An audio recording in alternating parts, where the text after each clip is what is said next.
अद्भुत स्थान निश्चित तौर पर महाकालेश्वर की नगरी है, भगवान शिव की नगरी है। लेकिन जहां हम खड़े हैं, आप समझ रहे होंगे, हमारे कैमरे आपको बता रहे हैं कि ये जगह आने वाले समय में एक ऐसे अद्भुत धर्मस्थल के तौर पर, बल्कि धार्मिक पर्यटन स्थल के तौर पर विकसित होने वाली है, जिसका कोई तोड़ शायद मुझे लगता है नहीं होगा। करीब करीब एक बहुत बड़े क्षेत्र में ये विकास का काम उज्जैन में चल रहा है। बड़े बड़े मंडप, पंडाल, सप्तऋषि, थोड़ी देर पहले आपने जहाँ से हमने शुरुआत की इसके, और ठीक पीछे भगवान शिव आदिदेव। और यहाँ का जो पूरा लोकेल जिसको हम कहते हैं, एक वातावरण कहते हैं, वो बड़ा अद्भुत होगा। और इसी के लिए अधिक जानकारी के लिए मेरे साथ हैं उज्जैन के युवा कलेक्टर आशीष सिंह, जो अपने काम के लिए भी पहचाने जाते हैं। चाहे इसके पहले हम स्वच्छता में पंजा जड़ने वाले इंदौर की बात करें, उन्होंने कमिश्नर, नगर निगम कमिश्नर इंदौर का दायित्व संभाला, और अब बड़ा महत्वपूर्ण माना जाता है उज्जैन में इस दायित्व को संभालना, क्योंकि कहा जाता है कि एक ईश कृपा भी होती है यहाँ। आशीष जी, बहुत स्वागत करता हूँ आपका। धन्यवाद शायद जी। सबसे पहले तो मैं आपसे यही जानना चाहूँगा कि मुझे थोड़ा सा बताइए इसके बारे में, कितने एकड़ क्षेत्र में ये डेवलपमेंट का काम है, किस तरह से हम आगे बढ़ रहे हैं और कब ये योजना पूरी होगी? देखिए, जो महाकाल परिसर विस्तार योजना है जी, और ख़ास तौर पर जो माननीय मुख्यमंत्री जी का जो विज़न है जी, कि उन्होंने जब इस योजना के बारे में सोचा और हम लोगों को मार्गदर्शन दिया जी, तो उनकी परिकल्पना ये थी कि हम इसको ऐसे एक तीर्थ स्थल के रूप में डेवलप करें जो भारत भर में, क्या विश्व भर में एक अपने में अकेला हो। चाहे हम भव्यता की बात करें, चाहे हम श्रद्धालुओं की सुविधा की बात करें, या फिर अन्य मामलों में बात करें जी, तो उसी ढंग से हम लोग उसी रणनीति पर काम कर रहे हैं। अभी जो वर्तमान में महाकाल मंदिर का जो परिसर है वो लगभग 2.2 हेक्टेयर का है, जिसको बढ़ाकर हम लोग इस पूरे प्रोजेक्ट के माध्यम से 20 हेक्टेयर का करने वाले हैं। तो लगभग 10 गुना परिसर का विस्तार जो है वो होने वाला है। अगर इसमें जो रुद्र सागर है इसको भी अगर हम लोग जोड़ देते हैं तो ये लगभग 40 हेक्टेयर के आसपास हो जाता है, क्योंकि रुद्र सागर भी उसी परिसर में शामिल होने वाला है जी। और लगभग 750 करोड़ का प्रोजेक्ट है, जिसमें अधिकांश राशि जो है वो राज्य शासन के द्वारा, चाहे हम भूमि अधिग्रहण के रूप में कहें या फिर स्मार्ट सिटी का जो राज्य का अंश है उसके द्वारा दी जा रही है, और प्लस ये स्मार्ट सिटी योजना का जो केंद्र सरकार का पैसा है, फंड है, या फिर उनकी जो योजना है उसका भी काफ़ी कुछ हमको इसमें लाभ मिल रहा है जी। तो कुल मिलाकर अगर हम लोग फंड के हिसाब से देखें, परिसर के हिसाब से देखें, श्रद्धालुओं की सुविधा के हिसाब से देखें, तो मुझे लगता है कि धार्मिक स्थलों में और जो धार्मिक पर्यटन के मामले में भारत भर में ये एक अकेला ऐसा केंद्र बनकर उभरेगा जिसकी तुलना किसी दूसरी जगह से करना मुश्किल होगी। तो बहुत सुंदर बात है। सर, मुझे ये भी समझाइए कि जिस जगह हम आपसे ये चर्चा कर रहे हैं, ये जगह क्या है? इसके पीछे म्यूज़ियम है, ऐसा तो ज़रूर मुझे पता चला है। जहां हम इस समय चल रहे हैं आपसे बात करते हुए, इस जगह के बारे में थोड़ा सा मुझे बताइए। देखिए, ये जो पूरा परिसर विस्तार है, इसके 2 मुख्य गेट हैं। एक आपको ये जो मुख्य द्वार, जो बड़ा ही भव्य द्वार हम लोग बना रहे हैं, ये दिख रहा है, ये रेलवे स्टेशन की तरफ से आता है और ज़्यादातर श्रद्धालु इधर से आया करेंगे जी। और इसके साथ साथ एक मुख्य द्वार हमारा उधर की तरफ बन रहा है, जो पार्किंग जहाँ पर हम लोग 450 गाड़ियों की बना रहे हैं वहाँ पर है, और ख़ासतौर पर इंदौर की तरफ से आने वाले जो श्रद्धालु हैं वो वहाँ पर आएंगे। जो 450 की हमारी पार्किंग है उसमें सोलर रूफटॉप भी हम लोग बना रहे हैं। तो इस पूरे परिसर की जो इलेक्ट्रिसिटी की आपूर्ति है, विद्युत की आपूर्ति है, वो सोलर के माध्यम से होगी। महाकाल मंदिर प्रबंध समिति के ऊपर या पर्यावरण के ऊपर इसका कोई बोझ जो है वो नहीं आने वाला है। और यहाँ हम जहाँ खड़े हुए हैं, इसको कमल सरोवर हम लोगों ने नाम दिया है। और ये जो आप यहाँ पर देख सकते हैं कि रात में यहाँ पर लाइट के माध्यम से, फव्वारों के माध्यम से एक अद्भुत ही नज़ारा होगा। और साथ में जो इंदौर की तरफ से आने वाला गेट है, वहाँ पर भी एक त्रिपुरासुर की बहुत बड़ी मूर्ति है, और उसके आसपास के और कई सारी मूर्तियों का एक तरीके से क्लस्टर टाइप का बना हुआ है। वो आते हुए एक इस मुख्य कॉरिडोर जो महाकाल पथ हमने जिसको नाम दिया है उसमें मिल जाता है जी। ये महाकाल पथ हमारा लगभग 700 मीटर का है, और आप इसमें देखेंगे कि जो हमने कुछ इसमें 108 स्तंभ भी बनाए हैं, इनमें शिव की 108 अलग अलग जो नृत्य की मुद्राएं हैं उनका वर्णन है। और इस महाकाल पथ के पास की जो दीवार बनी हुई है इसमें बहुत ही सुंदर भित्ति चित्र जो हैं वो बनाए गए हैं, जिसमें आप देखेंगे कि अलग अलग जो कथाएं हैं, कहानियां हैं, शिव से संबंधित, भारतीय पुराणों से संबंधित, उनका वर्णन है जी। तो ये पूरा का पूरा जो एरिया है इसमें सजावट के तौर पर देखें, सज्जा के तौर पर देखें, वो तो आप देख ही सकते हैं जी। अगर श्रद्धालुओं की सुविधा के हिसाब से देखें तो ये जो एक कॉरिडोर बना हुआ है इसमें हमने लगभग 3-3 मीटर के 2 फुटपाथ रखे हैं जिनमें श्रद्धालु आराम से आ जा सकेंगे और इसके साथ साथ एक 6 मीटर का कैरिज वे है जिस पर हम लोग ई कार्ट चलाएंगे, जो बड़ी अच्छी गोल्फ कार्ट्स टाइप की होती हैं जो यहाँ पर फेरी करती रहेंगी और जिनको अगर उस पर बैठना है वो उस पर बैठ भी सकता है, जिसको पैदल चल के इन सब चीज़ों को निहारते हुए जाना है वो जा भी सकता है। अभी मैं ये भी देख रहा हूँ, हम सभी ये देख रहे हैं और ये भी एक संयोग है कि बहुत तेज गति से अभी बीते 2-3 वर्षों में उज्जैन आगे बढ़ रहा है जी। कुछ लोग तो अभी मैंने रिसेंटली मीडिया रिपोर्ट्स देखी कि मैनहट्टन से भी इसकी तुलना करने, क्योंकि इंडस्ट्री सेक्टर में भी काफ़ी तेज़ी से ये, क्योंकि उज्जैन शायद अब एक सैचुरेशन लेवल की तरफ आ रहा है और उज्जैनी इस तरफ भी काफ़ी तेज़ी से बढ़ रहा है। तो बीइंग एन प्रशासनिक मुखिया, आप किस तरह देखते हैं आने वाले समय में उज्जैन के धार्मिक, आध्यात्मिक और औद्योगिक विकास को? निश्चित रूप से अगर हम लोग पहले धार्मिक दृष्टिकोण से ही अगर देखें तो अभी ये जो हिस्सा हम लोगों ने देखा है ये तो मंदिर का एक तरफ का हिस्सा है। बाकी महाकाल मंदिर के जो बाकी भी 3 तरफ के हिस्से हैं उनमें भी हमारे विस्तार कार्य बहुत तेजी से चालू हैं। एक तरफ का जो इंदौर के तरफ का हिस्सा है उसमें लगभग जो 8-10 के आसपास स्कूल्स थे जी, उनको सबको हमने शिफ्ट करके एक बड़ी सी स्कूल बिल्डिंग जो सामने दिख रही है उसमें शिफ्ट किया, वो जगह खाली कराई। अरे वाह। कुछ अतिक्रमण था 200-250 मकानों का, उसको हटा के हम लोगों ने जगह खाली कराई। अब उस पूरी एरिया में भी हम लोग 350 गाड़ियों की पार्किंग बना रहे हैं और जो थाना था उसको वहाँ पर लेके आ रहे हैं। इसके साथ साथ कई सारी जो मार्केट्स हैं, एक हमने इस चीज़ का भी ध्यान रखा है कि इसके विस्तारीकरण में अगर लोगों के रोजगार प्रभावित हुए हैं तो हम लोग उनको भी कहीं न कहीं व्यवस्थापित करें। ऐसा नहीं है कि हम लोग उनको कहीं, वो भी इसी के आसपास जो स्थानीय जो इकोसिस्टम है उसका पार्ट है, उनको हम वहाँ पर स्थापित कर रहे हैं। मंदिर के एक तरफ में एक महाराजवाड़ा करके बहुत पुरानी बिल्डिंग है, 1940 की आसपास की बिल्डिंग है, बड़ी हेरिटेज बिल्डिंग है। उसको हम लोग एक हेरिटेज धर्मशाला के रूप में डेवलप कर रहे हैं और उसके और मंदिर के बीच में एक रोड जाती है, उसको, उस रोड को भी ख़त्म करके उसको मंदिर के परिसर में शामिल कर रहे हैं। इसके साथ साथ जो आपने इंडस्ट्री की बात करी तो निश्चित रूप से अभी फ़िलहाल पिछले 6-8 महीने के अंदर और विशेषकर माननीय मुख्यमंत्री जी के प्रयासों से बहुत बड़ी गति मिली है। और उज्जैन ये माना जाता था कि पहले जो इंडस्ट्रीज़ थीं वो केवल ख़त्म ही हो रही थी, नई इंडस्ट्रीज जो हैं आनी बंद हो गई थी। 20-25 सालों में कोई भी बड़ी इंडस्ट्री नहीं आई थी। लेकिन अभी एक माननीय मुख्यमंत्री जी के प्रयासों से बेस्ट कॉरपोरेशन करके एक बड़ी इंडस्ट्री है जो लगभग 5000 लोगों को रोजगार देगी, उसने अपना काम चालू कर दिया है। प्रतिभा सिंटेक्स भी यहाँ पर आने वाली है, उनका ज़मीन भी अलॉट हो गई है, वो भी लगभग 5000 लोगों को रोज़गार देने वाले हैं। अभी इंदौर रोड पे ही हम लोगों ने माफियाओं से एक ज़मीन मुक्त कराई थी, लगभग जो 16-17 हेक्टेयर की है। वहाँ पर उद्योग विभाग ने एक IT पार्क और एक फिनटेक सिटी नाम से जो है वो बनाने की योजना की इच्छा जाहिर करी है, उस संबंध में कम्युनिकेशन किया है। हमने एक इंडस्ट्रीज़ का पूरा पूल भी लैंड का तैयार किया है जो लगभग 150 हेक्टेयर का भी हमारा हो गया है। तो उसके लिए भी इंडस्ट्रीज़ लगातार हमसे संपर्क कर रही हैं। तो कुल मिला के धार्मिक दृष्टि के साथ साथ इंडस्ट्रियल डेवलपमेंट भी हो, लोगों के रोजगार में विविधता भी हो और ख़ास तौर पर जो प्रतिभा पलायन हो रहा है, लोगों को यहाँ से बाहर जा रहा है रोजगार करने के लिए, वो न जाना पड़े।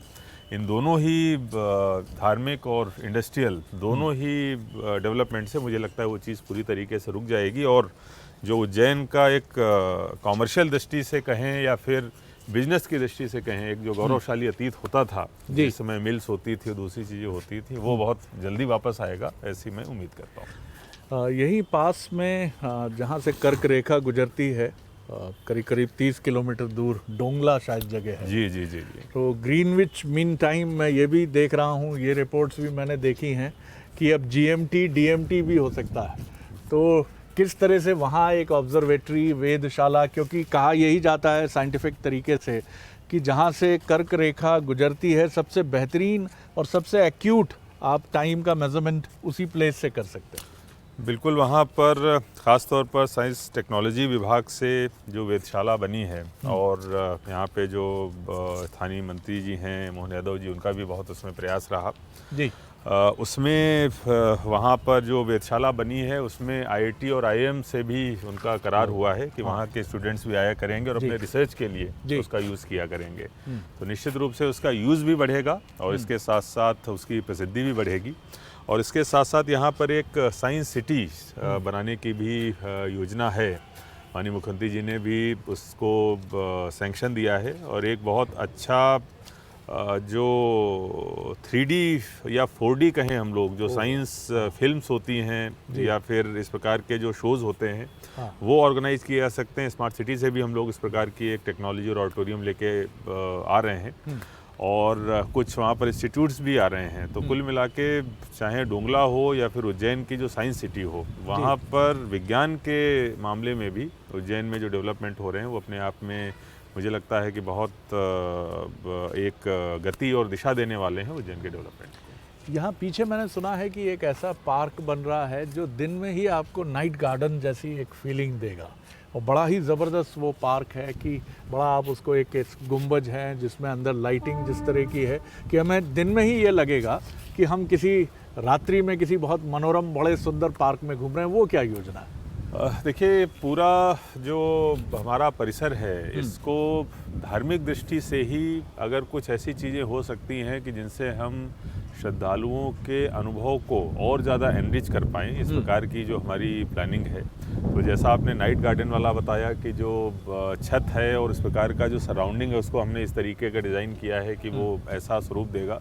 इसके साथ साथ हमारी एक ये भी योजना है कि जो जितने भी भगवानों के बाल रूप हैं, जिनके भी हम लोग कथाओं में पढ़ते हैं, कहानियों में पढ़ते हैं, उनका भी एक छोटा सा स्पेस करके उनको बाल रूप में हम लोग लेके आ रहे हैं, जिससे कि खास तौर पर जो श्रद्धालुओं के साथ बच्चे हैं उनको एक तरीके से वो सीख भी सकें, उनके लिए मनोरंजन का भी केंद्र हो और आस्था के रूप में उनकी कहानियों को भी जान सकें। तो और भी ऐसी कई सारी चीज़ें हैं जो कि हमारे पास में बहुत बड़ा परिसर है और हम लोग लगातार जगह बढ़ाते भी जा रहे हैं। तो जितने भी इस प्रकार के प्रयोग जो धार्मिक दृष्टि से सुसंगत है हम लोग अभी कर रहे हैं। जैसा आपने हमें बताया कि बहुत सुंदर मीनाकारी पच्चीकारी, मुझे ऐसा लग रहा है कि मैं किसी 10वीं शताब्दी के किसी सुंदर मंदिर में हूँ। तो ये भगवान शिव को किस तरह होलिस्टिक तरीके से आपने पूरे इस परिसर में समेटने की कोशिश की, उनसे जुड़ी कथाएं, शिव परिवार? हमारी पूरी योजना के केंद्र में जो हैं वो शिव ही हैं।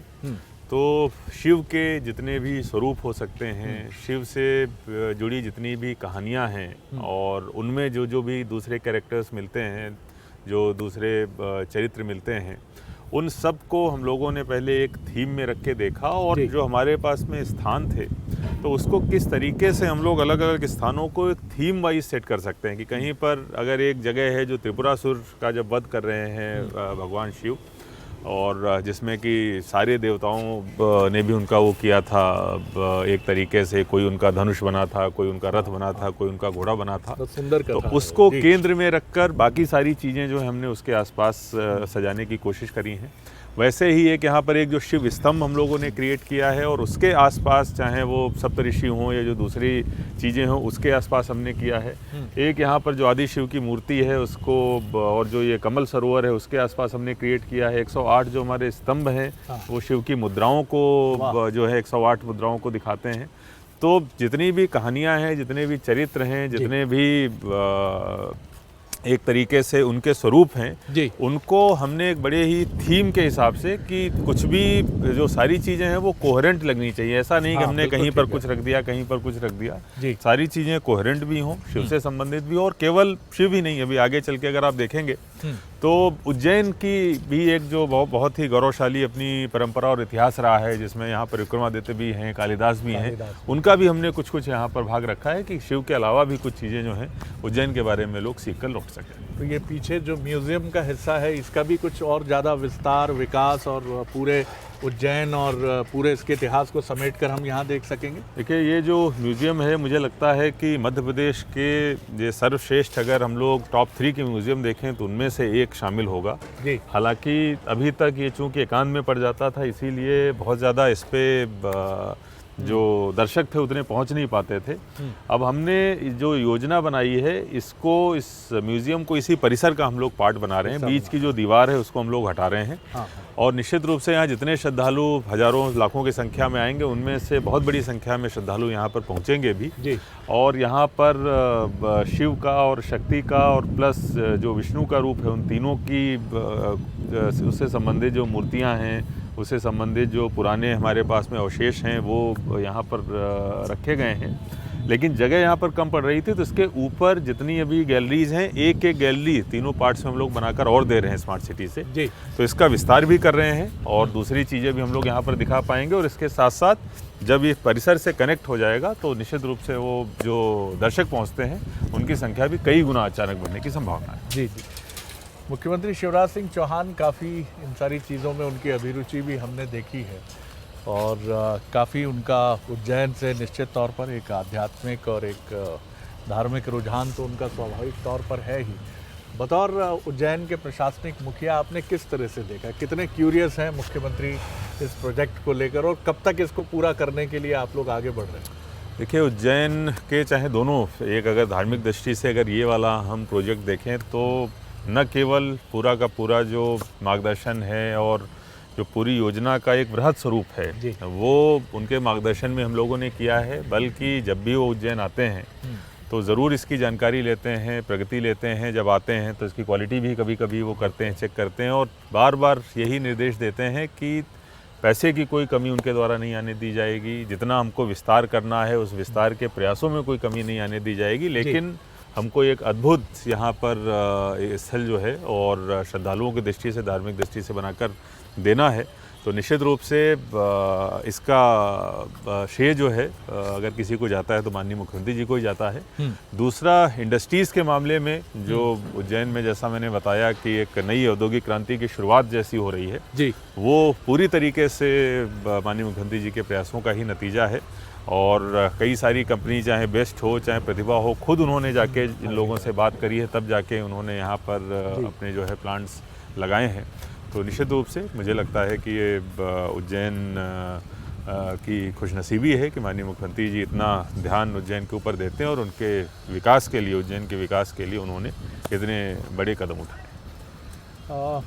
मैं आपसे भी जानना चाहूँगा कि एक बड़ा अलग किस्म का अनुभव आपका भी रहा होगा। उज्जैन एक बड़ा अलग शहर है, भारत की प्राचीन गौरव और आध्यात्मिक और तमाम दृष्टि से बहुत ही शांत, सुंदर और बहुत ही एक अलग मिजाज का शहर है। और इस प्रोजेक्ट से जुड़ना और इसके अपने विनम्र प्रयासों को लेकर आगे बढ़ना, आपकी किस तरह की फीलिंग रही, किस तरह से आपकी दृष्टि रही और क्या एक एहसास रहा, क्योंकि एक प्रशासनिक अधिकारी के नाते भी काफ़ी डिफरेंट है ये अनुभव आपका?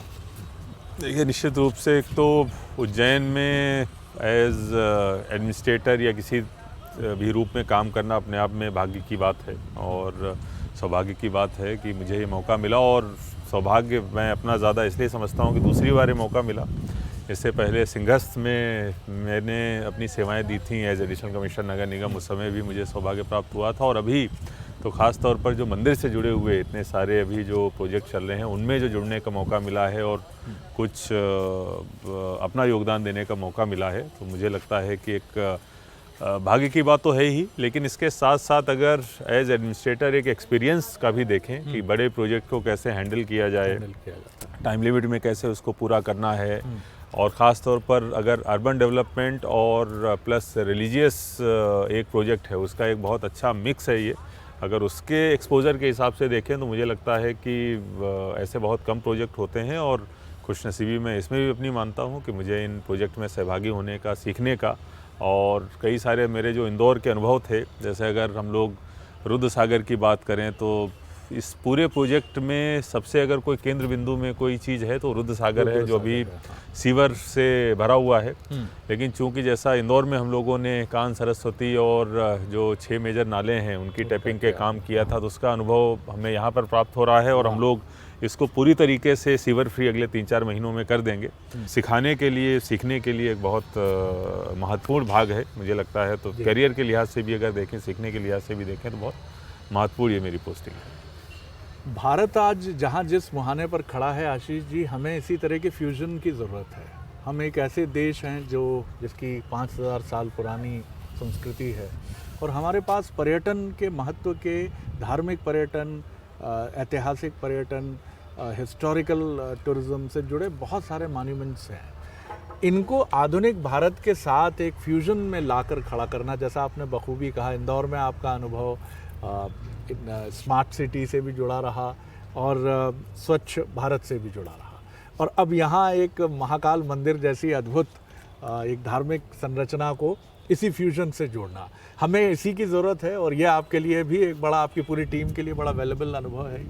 निश्चित रूप से कि अगर देखें कि स्मार्ट सिटी प्रोजेक्ट से ही मेनली इसकी वो हो रही है, मुख्यतः फंडिंग हो रही है, और जो हम यहाँ पर काम कर रहे हैं वो पूरी तरीके से धर्म और उज्जैन के इतिहास और पुरातत्व से पूरी तरीके से जुड़ा हुआ है। तो ये फ्यूज़न, जहाँ हम एक स्मार्ट सिटी की परिकल्पना कर रहे हैं, लेकिन काम जो यहाँ पर हो रहा है वो हमारी ऐतिहासिक धरोहर को सजोने का हो रहा है। तो ये दिखाता है कि स्मार्ट होने का अर्थ ये भी है, स्मार्ट होने का अर्थ ये नहीं है कि हम बहुत अच्छी रोड्स बना दें, बिल्कुल ठीक, बहुत अच्छे हम लोग ब्रिजेस बना दें। स्मार्ट होने का अर्थ ये भी है कि जो हमारे इस प्रकार के धार्मिक स्थल हैं, पर्यटक स्थल हैं, हमारे पुरातात्विक महत्व के स्थल हैं, उनको हम लोग उसी पुराने स्वरूप में डेवलप करें, लेकिन जो मॉडर्न फैसिलिटीज़ हैं और जो श्रद्धालु या दर्शक जिन सुविधाओं की आकांक्षा करते हैं किसी जगह पर आने में, चाहे विदेशों में जाने पे या बड़े बड़े पर्यटक स्थल, वो सारी सुविधाएं भी हम लोग यहाँ पर उनको प्रदान करें, लेकिन उन सुविधाओं को प्रदान करने में जो मूल स्वरूप है उससे ना भटकें, उसको उसी स्वरूप में हम लोग डेवलप करें।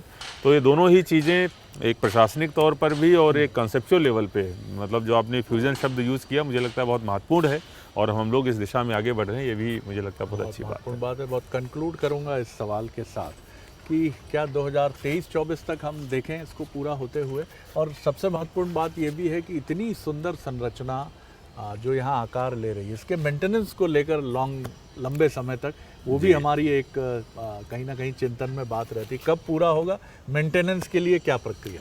देखिए, जहाँ तक पूरा होने वाली बात है, जैसा मैंने बताया कि लगभग 750 करोड़ का प्रोजेक्ट है, उसमें से लगभग आधा जो प्रोजेक्ट है, ख़ास तौर पर जो एरिया हम लोग अभी जिस भाग में हम लोग खड़े हुए हैं, प्लस ये रुद्र सागर है, ये सब हम लोग अगले 3 महीने के अंदर ही इसको ख़त्म कर रहे हैं। फरवरी में, किसी भी हालत में फरवरी 2022 तक हमारा ये पूरा प्रोजेक्ट कंप्लीट हो जाएगा।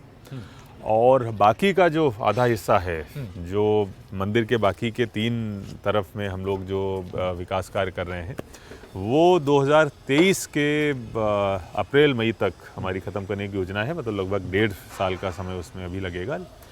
आपने जो बात कही मेंटेनेंस की, निश्चित रूप से बहुत महत्वपूर्ण चीज़ है कि कई बार हम लोग पहले भी देख चुके हैं कि चीज़ें बनती तो हैं, लेकिन रखरखाव के अभाव में, अच्छी प्लानिंग ना होने के अभाव में बाद में फिर जो है वो बहुत जल्दी उनका क्षरण भी होता है और उनकी यूटिलिटी भी ख़त्म होती है। लेकिन यहाँ सस्टेनेबिलिटी का हम लोगों ने एक बहुत अच्छी तरीके से ध्यान रखा है। जैसे ऐसे जब बड़े स्थल बनते हैं तो एक बहुत बड़ा खर्चा जो है वो इलेक्ट्रिसिटी का होता है, तो हमने पहले ही इतना सोलर प्लांट लगा दिया है कि इलेक्ट्रिसिटी का खर्च हमारे पास ज़ीरो आएगा, और मुझे उम्मीद है कि हम लोग उस इलेक्ट्रिसिटी को ग्रिड में डालकर कुछ पैसे कमाएंगे भी, जो दूसरी चीज़ों में यूज़ होगा। इसके साथ साथ हमारी जो पूरी प्लानिंग है उसमें लगभग 350-400 जो कॉमर्शियल शॉप्स हैं, तो वो भी हम लोगों ने निकाली हैं। बहुत बढ़िया। और वो कॉमर्शियल जो शॉप्स हैं, वो हमारे जो आसपास के वेंडर अभी जो काम कर रहे हैं उनके रिहेबिलिटेशन में तो काम आएंगी ही आएंगी। इसके साथ साथ उनसे जो आय होगी वो पूरी की पूरी महाकाल मंदिर प्रबंध समिति को ही जाएगी। वो स्मार्ट सिटी से काम करके हम लोग उनको हैंड ओवर करेंगे जी। तो उनका जो प्रीमियम है वो दूसरे प्रोजेक्ट्स में यूज़ हो सकेगा, और उनका जो किराया है वो यहाँ के मेंटेनेंस में आराम से यूज़ किया जा सकता है। और मुझे लगता है कि वो मोर देन सफिशेंट होगा, जिससे कि हम इन सब चीज़ों को इसी रूप में बनाए रखें। एक यहाँ पर रुद्र सागर और जो हमारी मूर्तियां हैं, इनका सबका संयोग ऐसा है कि एक बहुत अच्छा laser light and sound show और एक वाटर शो हम लोग यहाँ पर एक लेके आने वाले हैं, जो इंडिया में अपने आप में यूनिक होगा। तो निश्चित रूप से उसको भी हम लोग पेड बेसिस पे उसको रखेंगे, तो उसका भी जो खर्च होगा, चूँकि बना के स्मार्ट सिटी दे रही है, तो उसकी जो आय होगी वो भी महाकाल मंदिर प्रबंध समिति को जाएगी। तो कुल मिला के हम लोगों ने बहुत सारे वेरियस रेवेन्यू स्ट्रीम्स भी पहले से क्रिएट करके प्लानिंग में कर रखे हैं, कि जिससे बाद में इसका मेंटेनेंस अच्छे तरीके से होता रहे।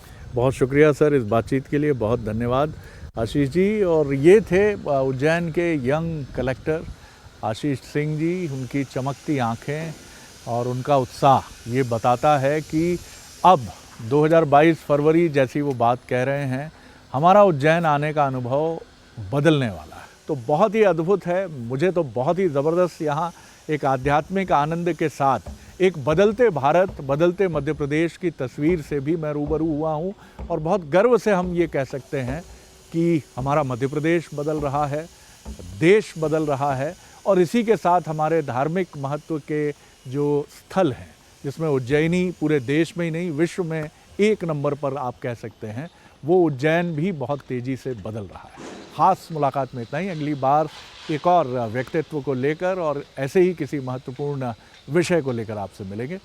नमस्कार।